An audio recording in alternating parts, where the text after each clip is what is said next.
네, 오늘 사순절이 시작됩니다 라고 하는 제목으로 말씀 나누겠습니다. 사순절이 시작됩니다. 저희 아들이 가끔 기분 전환을 하는 방법이 있습니다. 뭐 여러 가지가 있죠. 뭐 게임도 하고 뭐 하는데 가끔 기분 전환하는 방법 중에 하나가 뭐냐면 자전거를 탑니다. 좀 스트레스가 왠지 모르게 스트레스가 심하거나 또는 답답한 일이 있다 싶으면 갑자기 자전거를 타고 좋잖아요. 여기 조건이, 환경이 탄천변을 달립니다. 그래서 어떨 때는 한강까지도 갔다 오는, 그래서 그냥 기분 전환하려고 자전거를 탑니다. 저희 아들이 초등학생 시절이었는데요. 어느 주일 오후에 김민호 집사님이 휴대전화로 찍은 동영상을 하나 저한테 보여주는 거예요. 교회 근처 공원에서 시온이에게 저희 아들에게 자전거 타는 법을 이제 가르쳐 주고, 처음 혼자 타는 그 영상을 뒤에서 찍어가지고 배경음악까지 깔아서 이렇게 착 보여주는데, 나름 고맙고 뭉클했던 기억이 있습니다. 아버지가 해줘야 되는 건데, 아버지가 하지 않는 일을, 못하는 건 아닌데, 하지 않았던 일을 김민호 집사님이 대신 해줬어요. 근데 시온이가 저희 아들이 자전거를 이제 배우고 혼자 타게 되는 그 자리에 저는 없었잖아요. 없었지만 그 모습을 보지 않아도 자전거 타는 걸 막 배우는 그 모습이 내 눈으로는 보이지 않았지만 머릿속에는 다 그려집니다. 왜냐하면 누구나 마찬가지거든요. 자전거를 처음 배울 때의 경험이 대부분 다 비슷하거든요. 자전거 처음 배울 때 어떻게 합니까? 한 사람이 뒤에서 탈 줄 아는 사람이, 어른이 뒤에서 잡아주죠. 왜냐하면 자전거는 절대로 그냥 달리지 않고 서 있으면 넘어지게 돼 있기 때문에 꼭 잡아줘야 됩니다. 그래서 잡아준 상태에서 페달을 밟아봐라. 왼발, 오른발 천천히 밟아봐라. 따라가면서 중심도 잡게 하고 방향도 전환도 시키고 뭐 이런 것들을 합니다. 속도도 조절하고요. 그렇게 타다 보면 어느 정도 감각이 생겼다 싶으면 아무 때나 그냥 알아서 타라 이러면 안 되잖아요. 이렇게 하는 거야, 저렇게 하는 거야. 왼쪽으로 가고 싶으면 왼쪽으로 돌리는 거야, 기울이는 거야. 오른쪽으로 가고 싶으면 오른쪽으로 기울이는 거야. 뭐 이런 것도 가르쳐 주지만, 왼쪽으로 넘어지려고 할 때 오른쪽으로 가면 어떻게 될까요? 왼쪽으로 넘어지려고 할 때 오른쪽으로 방향을 틀면 어떻게 될 것 같아요? 넘어져. 그러니까 왼쪽으로 갈 때는 왼쪽으로 틀어야 돼요. 왼쪽으로 일단 방향을 가야 돼요. 안 배워보셨구나. 항상 그런 요령들이 있습니다. 그 요령들을 이제 가르쳐주고 익힌 다음에 어느 정도 익숙해졌다 싶으면 자전거 배우는데 10에 9, 한 90% 이상은 뒤에서 모르게, 타고 있는 사람이 모르게 슬쩍 손을 놓죠. 저 같은 경우는 예전에 이렇게 자전거 가르쳐 줄 때 더 치밀해가지고 손을 놓고 이렇게 떨어져 있는 게 아니라 손을 놓고도 자전거 뒤를 졸졸졸 따라가면서 계속 얘기를 해요. 내가 잡고 있는 것처럼. 그러면 혼자 잘 타다가 어느 순간 내가 혼자 타고 있다는 걸 탁 깨닫고 그 다음에 두 가지죠. 뭐 하나는 움찔하지만 잘 타는 경우도 있고, 또 다른 경우는 놀라서 내가 혼자 타고 있었구나, 놀라서 갑자기 멈추거나 또는 이제 넘어지는 그런 경우도 있습니다.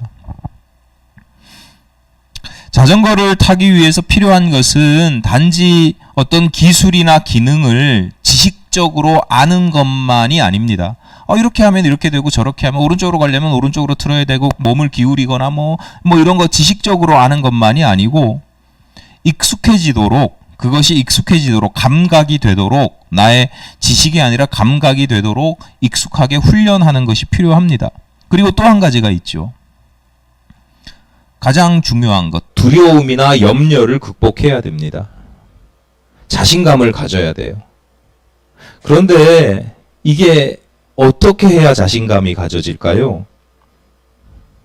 아이러니하게도요, 자전거 탈 때 자신감을 갖는 방법은요, 타봐야 합니다. 내가 자전거를 타봐야 생기는 거예요. 무슨 얘기냐면 내가 혼자 타고 있다는 사실을 경험해 봐야 돼. 내가 혼자 타고 있다고 하는 사실을 알아야 되고 경험해 봐야 돼요. 아주 쉽게 말씀드리면 내가 자신감이 생겨서 혼자 타는 게 아니고 혼자 타는 경험을 하고 나면 자신감이 생기는 거예요. 이해되시죠? 네. 자신감이 생겼다고 혼자 타는 게 아니에요. 그런데 세상 만사가 비슷해요. 굳이 해보지 않아도, 경험하지 않아도 익힐 수 있는 것들이 있어요. 꼭 뭐 해봐야 되는 거 아니에요. 가장 흔한 게 지식이죠, 지식. 세상 모든 지식이라는 게 반드시 경험을 해야 되고 감각이 익혀져야만 되는 건 아닙니다. 그리고 또 경험할 수 없는 것들도 많아요. 제가 종종 하는 말이 있는데 굳이 그거 똥인지 된장인지 찍어 먹어봐야 하냐고. 생김새가 비슷하다고 해서 그거 꼭 찍어 먹어봐야 아냐고. 냄새도 다르고 다 다른데 경험을 할 필요가 없는 건데 꼭 굳이 경험해야 되는 건 아니죠. 경험을 하는 게 이론과 실제 경험의 차이가 엄청나게 큰 경우도 있습니다. 백문이 불여일견이다 이렇게 이야기하잖아요. 100번 듣는 게 같지 않다. 한 번 보는 것 같지 않다. 백문이라는 게 이론을 내가 배우는 거라고 하면 일견은 내가 한번 경험하는 것이죠. 100번 들어도 한 번 보는 것만 못한 경우가 부지기수입니다. 신앙생활이나 종교적 경험이 더욱 그렇습니다. 여러분에게 구원의 경험은 이런 겁니다. 자유라고 하는 것은 신앙적인 영적인 자유라고 하는 건 저런 겁니다. 백날 천날 들어도 이야기를 해도 잘 모를 수밖에 없어요. 어떨 때는 알 것 같기도 하고 어떨 땐 내가 아는 줄로 생각하기도 하지만 사실은 뜬구름 잡는 경우가 허다합니다. 내가 경험해 보지 않으면. 그러니까 지식으로만 알면 그런 것 같은데 뭔가 뜬구름 잡는 것 같고 모호하고 그래요. 그러다가 어쩌다가 한번 경험하게 되면 그 맛을 안다고 그래요. 맛을. 지식적으로 아는 게 아니라 그 맛을 안다. 맛이라고 하는 건 지식이 아니고 맛을 안다고 하는 건 내가 경험해봐야 아는 거잖아요. 시편 34편 8절 전반부에 이렇게 말씀합니다. 너희는 여호와의 선하심을 맛보아 알지어다. 너희가 여호와의 선하심을 머리로 아는 게 아니라 성경 공부해서 아는 것이 아니라 지식적으로 아는 것이 아니라 관념적으로 아는 것이 아니라 맛보아 알지어다. 경험해봐라 이런 거. 이게 사실은 굉장히 맛보아 알지어다 명령형이지만 사실은 굉장히 우리에게 축복이 되는 말씀이에요. 너가 삶 속에서 여호와의 선하심을 맛보기를 원한다. 경험하기를 원한다. 이런 뜻이거든요. 신앙생활은 이처럼 지식적으로 아는 것이 아닙니다. 물론 하나님에 대해서 성경 말씀에 대해서 그리스도 예수에 대해서 어떤 하나님의 인도하심과 보호하심에 대해서 지식적으로 이론적으로 관념적으로 아는 것도 필요하지만 지극히 부분적이라는 거죠. 내가 지식적으로 아는 건 경험을 위한 준비 단계일 뿐이에요. 그리스도 예수의 교훈이나 가르침을 아는 것보다 중요한 건 내가 그 말씀대로 살아가는 겁니다. 그리스도의 말씀을 내가 지식적으로 아는 게 중요한 게 아니라 그 말씀 중에 어느 하나라도 내가 실천하는 것이고 이왕이면 실천을 하다 보면 그 실천이 내 삶 속에 체화되는 겁니다. 실천이라는 건요, 노력이 필요해요. 내가 이렇게 살아야지, 저렇게 살아야지. 체화는 뭐냐면, 그렇게 의식을 하지 않아도, 의지를 갖지 않아도, 내가 이미 그렇게 살아가고 있는 거예요. 지식 다음에, 내가 실천 다음에, 그 다음에는 체화에까지 이르는 거죠. 우리가 오늘 예배를 드리거나, 말씀을 듣는 것도 마찬가지예요. 하나님을 관념적으로 아는 시간이 아니라, 예배라고 하는 것은, 하나님을 맛보는 시간입니다. 여러분, 제가 드리는 말씀이 강의처럼 들리면 그러면 그건 지식적으로 아는 거예요. 그런데 제가 드리는 말씀을 통해서 하나님의 임재가 느껴지고 하나님께서 내게 주시는 말씀으로 경험되어지는 것, 이게 예배를 맛보는 것이고 말씀을 송이꿀처럼 단 말씀을 맛보는 거죠. 여러분, 오늘뿐만 아니라 앞으로 여러분이 드리는 모든 예배 가운데 또는 말씀을 듣는 가운데 성령 하나님의 임재하심을 경험하는 하늘의 신비가 있기를 바랍니다. 예수님께서 12제자를 불러 모으시더니 하나님 나라를, 너희 나가서 하나님 나라를 좀 전파해라, 그렇게 명령을 하십니다. 공관복음서라고 그래요. 마태, 마가, 누가, 이 세 가지 공관복음서, 복음서마다 약간의 차이가 있기는 하지만 공통적으로 다 기록하고 있는 내용입니다. 예수께서 제자들에게 너희들 나가서 복음을 전해라. 복음을 전하기 위해서 귀신을 내어 쫓거나 병을 고치는 능력과 권위를 주십니다. 자연스럽죠. 여기까지는. 예수님께서 야, 너희 나가서 좀 하나님 나라의 복음을 전해. 그러면서 복음을 잘 전할 수 있도록 능력을 주셨다는 거예요. 문제 없습니다. 자연스럽습니다. 그런데 이상한 단서가 하나 붙어요. 예컨대 본문 3절입니다. 이르시되 여행을 위하여 아무것도 가지지 말라. 지팡이나 배낭이나 양식이나 돈이나 두벌 옷을 가지지 말며. 이 당시에 전도라고 하는 건 여행이에요. 전도 여행. 마을마다 돌아다니면서 이렇게 전도 여행을 하는데, 돌아다니면서 여행을 해야 되는데, 지팡이나 배낭이나 양식이나 돈이나 여벌의 옷을 준비하는 것이 자연스러워요? 부자연스러워요? 여러분, 여행 갈 때 캐리어 싸잖아요. 몇 박 며칠, 3박 4일 가는데도 캐리어를 그냥 그 항공기, 비행기에서 제한하는 중량만큼 꽉 채워서 가잖아요. 저는 그러지 말라고, 가서 올 때 채워오라고. 좀 비어서 가가지고 올 때 채워오라고 그러는데, 어쨌거나 갈 때든 올 때든 막 꽉꽉 채운단 말이에요. 그게 자연스럽죠. 이게 당연할 뿐만 아니라 사실은 이게 더 나은 모습이잖아요. 항상 예비하는 것, 대비하는 것. 근데 예수님께서 이것을 금하신단 말이에요. 본문을 자세히 보시면 아시겠지만 이것만 금한 게 아니에요. 몇 가지 예수께서 금하신 것에 예를 든 것뿐이에요. 이거 이런 거 금해라. 요것만 금해라가 아니라 요러한 것들을 금한다. 그러면서 뭐라고 말씀하시냐면 아무것도 가지지 말라.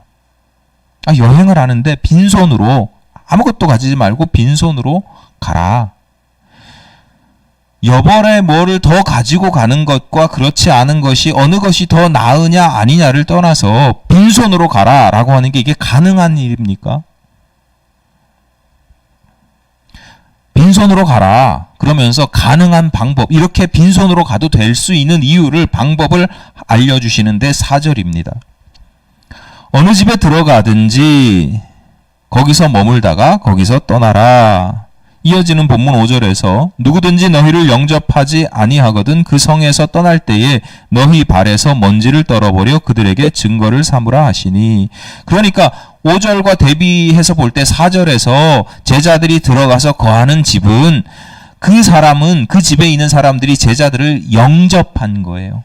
그러니까 너희들을 영접하는 집에 들어가서 신세를 져라. 좀 부정적으로, 극단적으로 말씀드리자면 그 사람들한테 민폐를 끼쳐라, 이런 얘기입니다. 여러분, 누군가에게 가서, 내가 빈손으로 가서 누군가에게 신세를 진다고 하는 것이 누군가에게는 쉬운 일일 수 있어요. 그런데 어떤 사람들에게는 이게 참 어려운 일이거든요.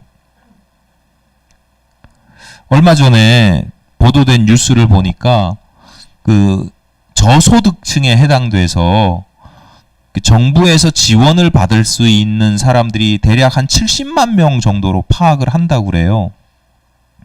그런데 지원을 받는 사람들이 한 30만 명 정도 되고 40만 명 정도는 누락되어 있다고 지금 예상을 해요. 왜냐하면 이 지원이라는 게, 힘들어서 정부의 지원을 받으려면 그 지원을 요청해야 되기 때문이랍니다. 신청해야 돼요. 근데 다양한 이유가 있어요. 신청하는 방법이 어렵거나 까다로운 거예요. 그러니까 예를 들어서 저 같은 경우도 뭘 서류를 써서 내라 그러면 너무 이제 복잡해지거든요. 근데 나이 60, 70, 80 되신 분들이 이게 너무 어렵고 번거로운 거죠. 그런데 그런 분들만 있는 게 아니더라고요. 때로는 자존심 때문이라고 답하는 분도 계셨어요. 왜냐하면 내가 가난하다는 걸 증명해야 되는 거예요. 내가 가난하지만 가난하다는 걸 증명하는 게 너무 자존심이 상하다는 거예요. 또는 부끄럽다는 거예요.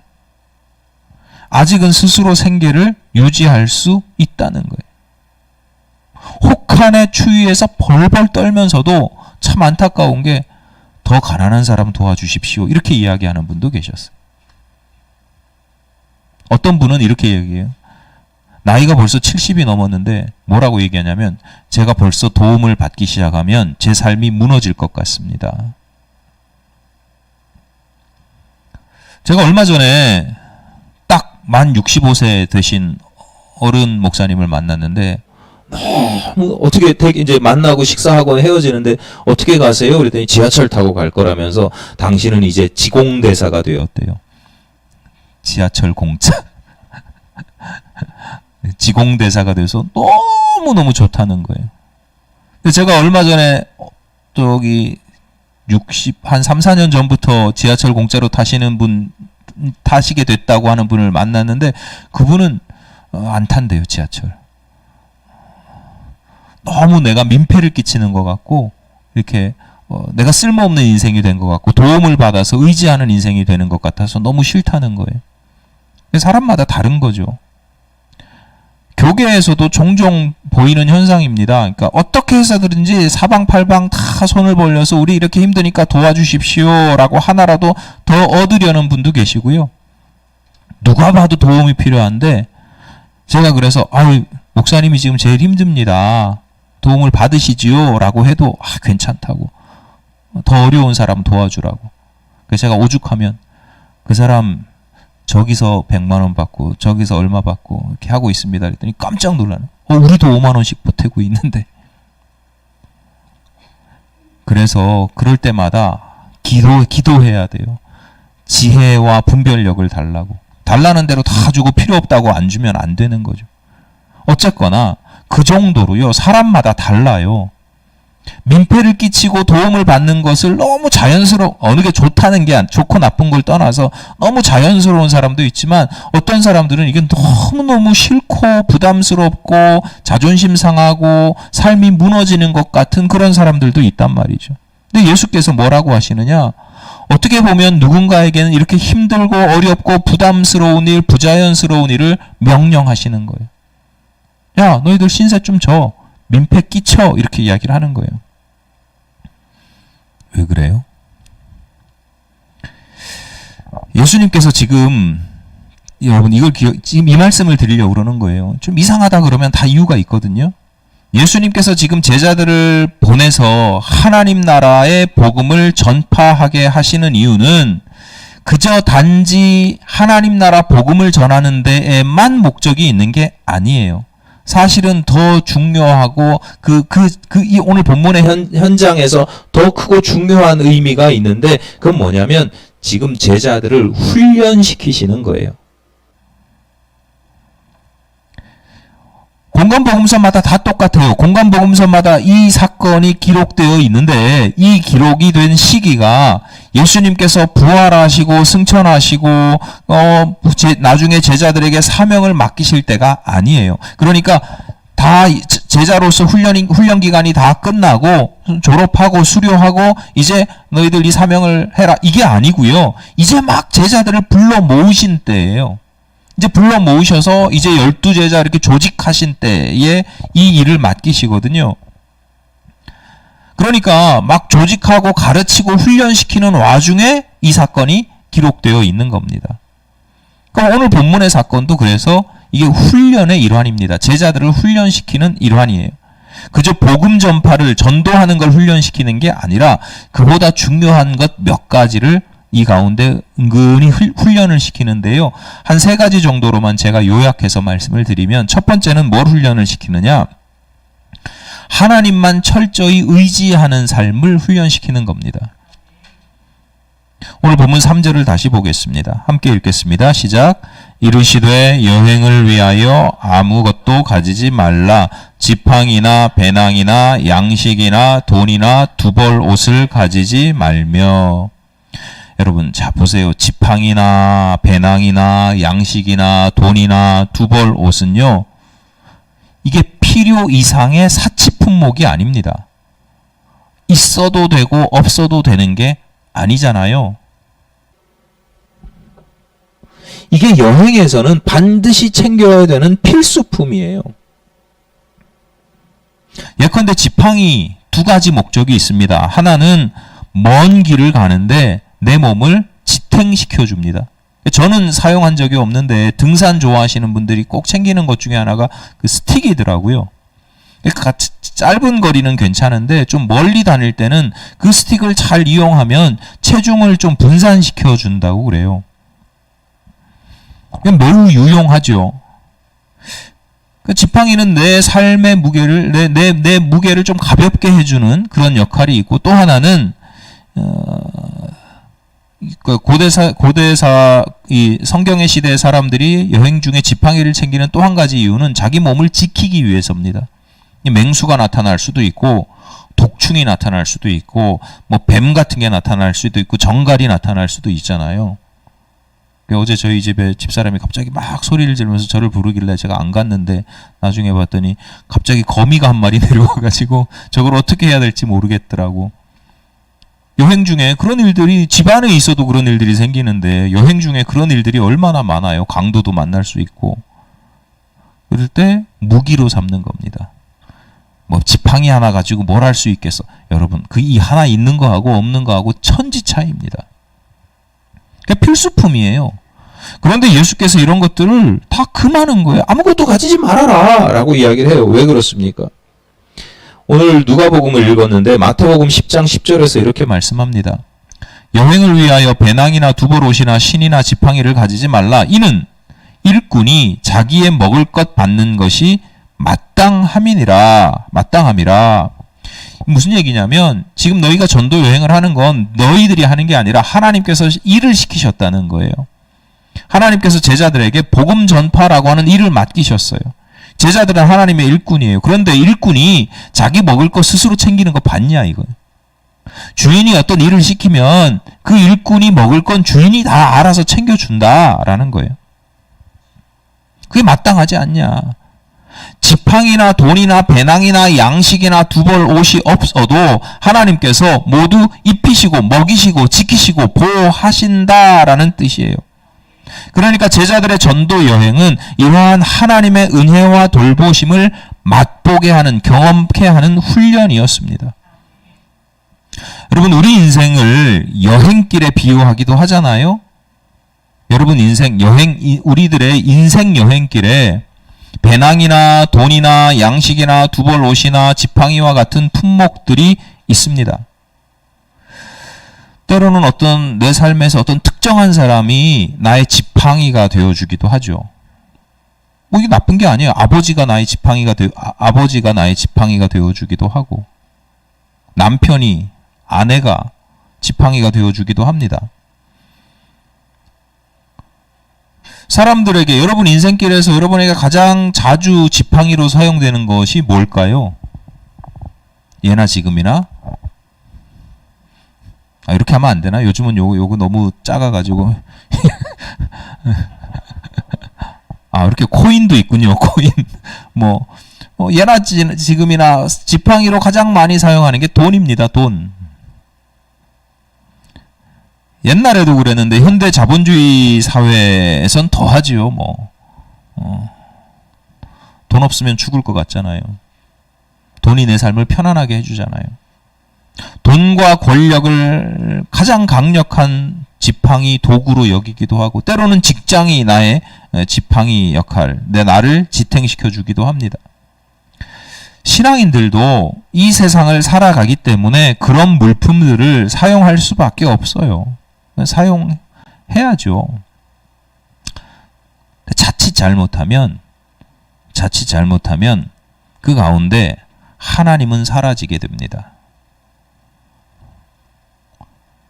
내가 신앙인이라고 하면서도 하나님을 믿고 의지하는 것이 아니라 그 사람을 믿고 그 직장을 의지하고 돈의 보호를 받습니다.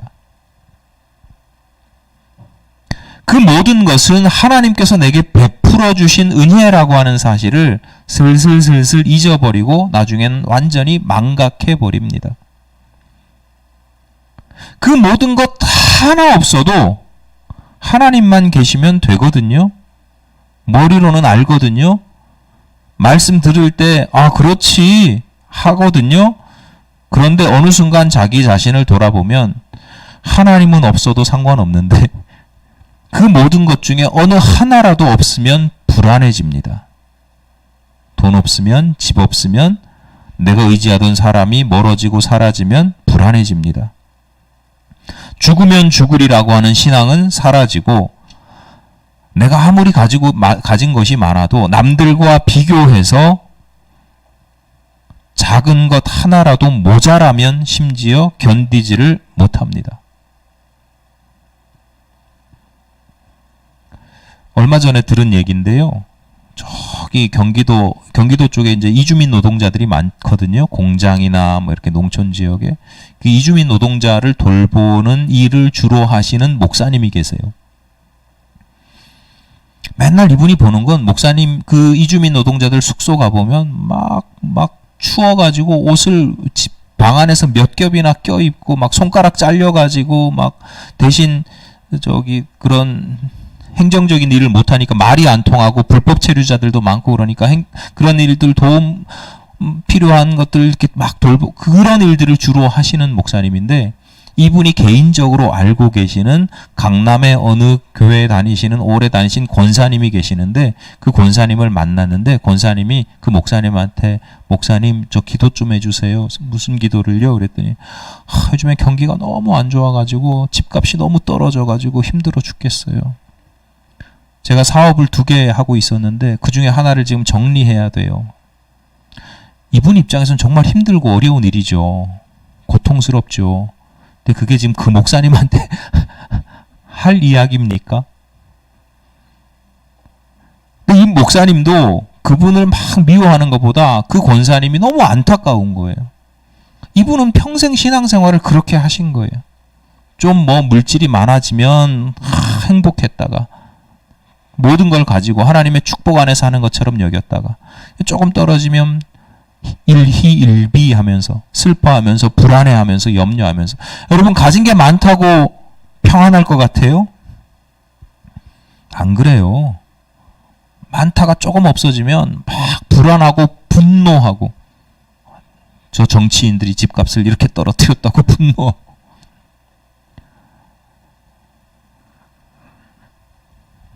여러분 뭐 그런 분들 문제만이 아니에요. 저도 마찬가지예요. 저라고 다르지 않아요. 통장에 돈이 이게 슬슬 숫자가 떨어지면 슬슬 불안해지고 염려가 되죠. 교회의 미래를 생각하거나 뭐 우리 교회뿐만 아니라 한국 교회의 미래를 생각하거나 제 개인의 노후를 생각하거나 자녀들의 미래를 생각하면 염려와 불안감에 사로잡힙니다. 그래서 생각을 안 해요. 생각을 하다가 딱 끊어요. 끊는 것도 중요한데 그럴 때마다 지금까지 인도하신 하나님의 은혜를 묵상합니다. 때를 따라서 어쨌거나 만나와 메추라기를 허락하셨고 여기까지 에베네셀 인도하신 하나님께서 앞으로도 인도하실 것이라고 믿어요. 그런데 그 믿음이 어떻게 생겨요? 내가 경험해 봤기 때문에 혼자 자전거를 타 봤기 때문에 그런 믿음이 생기는 거거든요. 아무것도 의지할 것 쥐뿔 없었던 그 나날들, 뭐 지금도 마찬가지입니다만 그 나날들을 살아왔고 지금 살아가고 있는 경험들이 있기 때문에 그런 믿음이 담대한 믿음이 생기는 거죠. 여러분 하나님만을 철저히 의지하는 믿음은 절대로 저절로 생기지 않습니다. 머리로 배우거나 깨달아지는 것도 아닙니다. 그동안 내가 붙잡고 의지하는 것들, 지팡이, 두버롯, 뭐 돈, 배낭, 양식 이런 것들을 내려놓아도 넘어지지 않네? 쓰러지지 않네? 죽지 않네 이런 것들을 경험할 때 생기는 게 그게 믿음입니다. 하나님 안에서 그런 것들 다 내려놓아도 그래서 삶이 불편해지고 어려워져도 하나님 안에서의 자유와 구원을 경험할 때 믿음의 자신감이 생기는 겁니다. 예수께서 지금 제자들에게 그 맛을 보게 하시는 거예요. 야, 그거 없다고 너희들 죽을 것 같지? 한번 해봐. 웬걸? 해봤더니 되는 거예요. 하나님만 철저히 의지하는 삶을 훈련시키시는 겁니다. 두 번째는 더불어 사는 삶을 훈련시킵니다. 앞서 말씀드렸듯이 예수께서 제자들을 영접하는 사람들의 너희들 가서 너희들 영접하는 사람들의 신세를 져라. 민폐를 끼쳐라. 그런데 사실 이게 민폐를 끼치는 일이 아닙니다. 마태복음 10장 8절입니다. 병든 자를 고치며 죽은 자를 살리며 납병 환자를 깨끗하게 하며 귀신을 쫓아내되 너희가 거저 받았으니 거저 주라. 이렇게 말씀합니다. 그러니까 제자들이 병을 고쳐서 그 대가로 영접받는 게 아니에요. 예수께서 제자들에게 백성들을 위하여 권능을 행하되 너희가 거저 받았으니까 거저 주어라. 대가를 바라지도 말고 요구하지도 말고 이미 너희가 받은 은혜와 능력 공짜로 받았지 않냐 너희들. 그러니까 그거 다시 베풀고 나누라는 겁니다. 여러분 세상에서는요 거래라고 하는 질서가 있습니다. 딜, 거래라고 하는 질서가 있어요. 예를 들어서 대통령이 뭐 해외 순방 중에 수백 조에 해당하는 무역거래 양해각서를 받아왔대, MOU 받아왔대요. 이게 정식 계약이 아닌 양해각서라고 하는 건 차치하더라도 이런 모든 것은 거래입니다. 거래. 그러니까 수백 조 거래 계약을 했다. 그런 건 무슨 얘기냐면 수백 조를 내가 벌어들이지만 받지만 또 뭘 해야 돼요? 대가를 줘야 되는 거예요. 그들이 원하는 대가를 줘야 되는 거예요. 거래라고 하는 건요. 받는 게 있으면 주는 게 있는 거예요. 거래라고 하는 건 내가 주는 이유는 받기 위해서예요. 그러니까 누군가에게는 좀 더 좋은 거래가 있고 나쁜 거래가 있을 수는 있지만 다 기브 앤 테이크예요. 받는 게 없는데 주지 않아요. 주는 게 없는데 받지 않아요. 그러니까 여러분 세상살이 할 때 좀 조심해야 돼요. 누군가 여러분에게 뭔가를 주겠다라고 할 때는 조심해야 됩니다. 그래서 내가 뭘 내놓아야 할지를 이 사람이 그래서 나한테 뭘 가져갈지를 잘 판단을 해야 돼요. 그 순진하면 안 돼요. 그 세상 사람들이 거래로 살아가요. 우리가 그런 바닥에 살아가기 때문에 그런 세상을 알아야 돼요. 그러면서도 신앙인들의 세상살이, 신앙인들의 질서는 달라요. 결이 조금 비슷하지만 달라요. 거래가 아니라 은혜입니다. 그러니까 앞서 살펴보셨듯이 거저 받았으니 거저 주라. 그러다 보면 또 거저 받습니다. 계산적인 거래가 아니고요. 요구하는 것도 아닙니다. 그저 은혜를 베풀고 그 은혜를 다시 받아 누리는 거예요.